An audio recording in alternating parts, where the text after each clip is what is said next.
Hey, so I thought I would film a video about my birth story before I had my second baby with my first.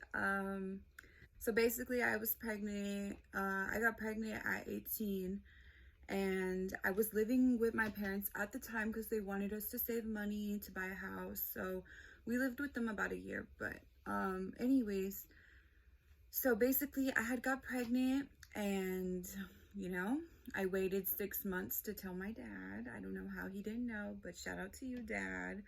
I don't know how you didn't know. I really didn't have a stomach. I really wasn't growing.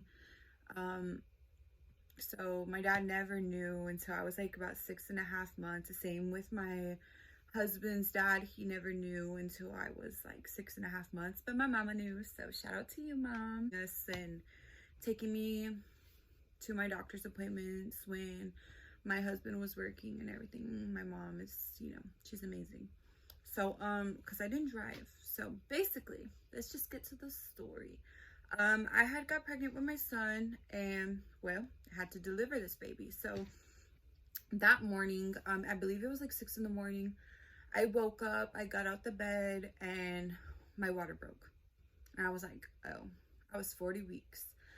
And my water broke and I was just real like, oh crap, my water broke and babe, wake up because we're gonna have a baby.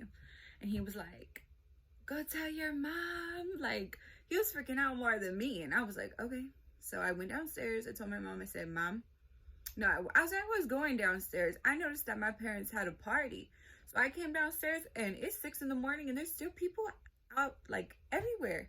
And I'm like, okay, hey uncle, let me just move down this way.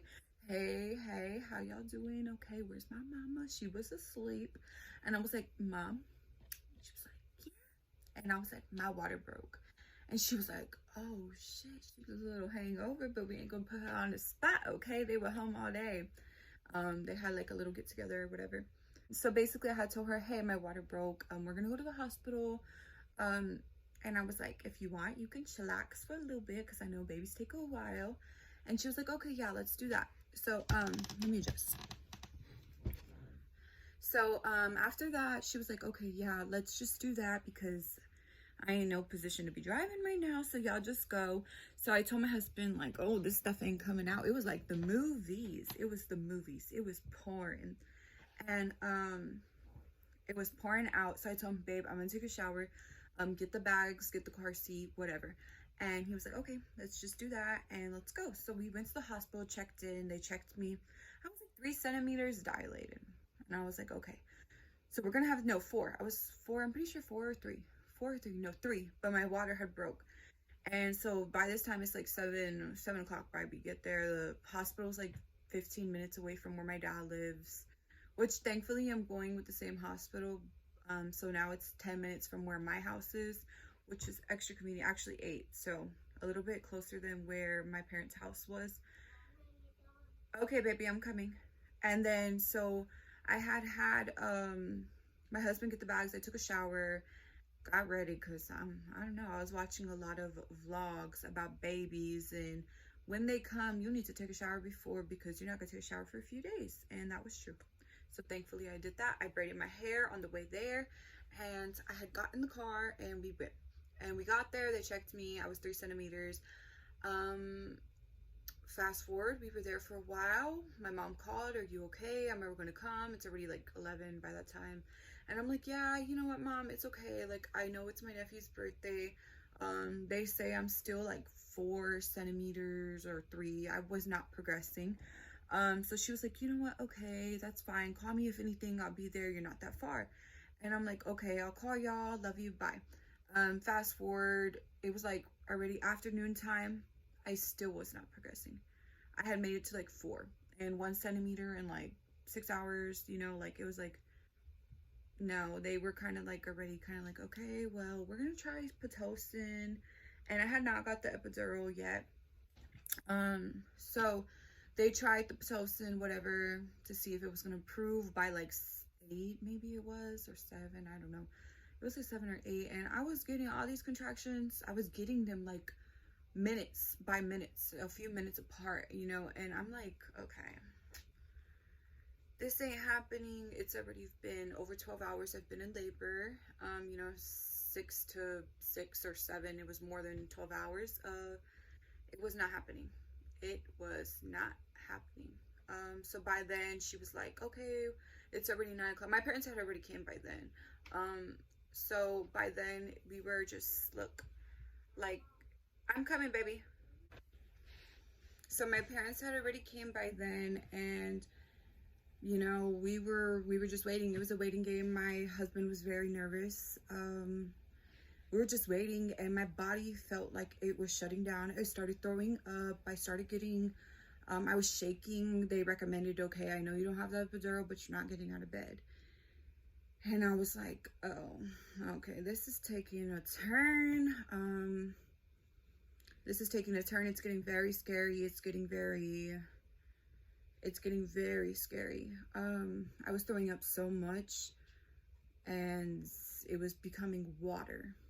It was like my stomach, acid and water. It was disgusting.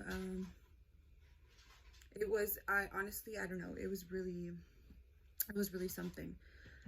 So by this time it's already 9 or 10 or whatever, and she tells me, if I was you, I would get the epidural. You've been at this for a long time. If we do a C-section, you need the epidural. And I'm like, a C-section? Hold up. Like, how many centimeters am I? You're 5 centimeters. They checked me. And I was like, oh shit. Okay. So they gave me the epidural. They were like, wait to see if it progresses.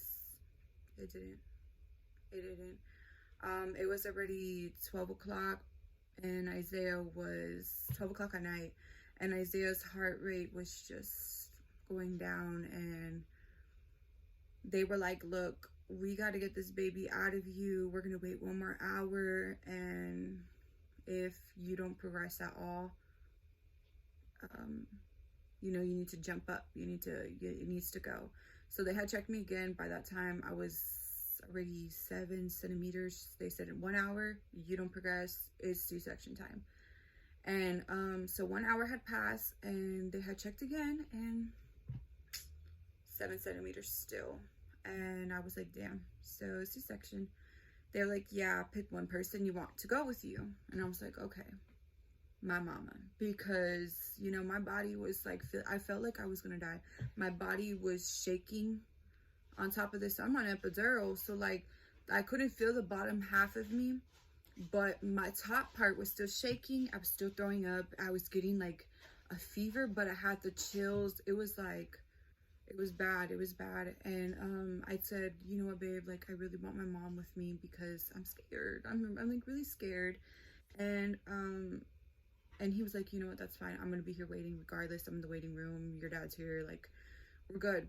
We'll wait for you. So basically that had happened. My dad was freaking out. My mom was telling the doctor something happened to her. Like, and you know, it was real scary. And so they prepped me, they took me, and my mom came in, and I just was already shutting down. I was passing out. I don't remember anything except for throwing up all over the table, like all over myself, throwing up. That's one thing that kind of gave me a little PTSD. And I remember just throwing up and looking on the floor and just pass out. Then I woke up. No, and then I'm like passed out, but I feel them. You still feel it. The C-section, you still feel it. So I felt them doing everything, but it doesn't hurt. So I felt them. I was like, like I just remember saying that. And like, oh fuck, that's actually what I said, fuck, all loud. And then I passed out again, my mom said. And like it was like 30 minutes, they finally got my son out. They were having like a little bit of complications and stuff. And mind you, this wasn't even my doctor that was supposed to deliver my son. This was another doctor. So I was like even more a little scared because my doctor was not on call. So basically that had happened, and they delivered my son, and I was in the hospital for a week, and everything turned out fine after that. And I woke up to my son. That's what I woke up to, was my son. So thankful for that. And blessed for that. But that was my delivery story. Very scary. I was in the hospital for a week, recovered. Yeah, that was it. C-section was really hard. But yeah, if you like this video, give it a thumbs up and subscribe, because we got stories. We got stories for days. Bye.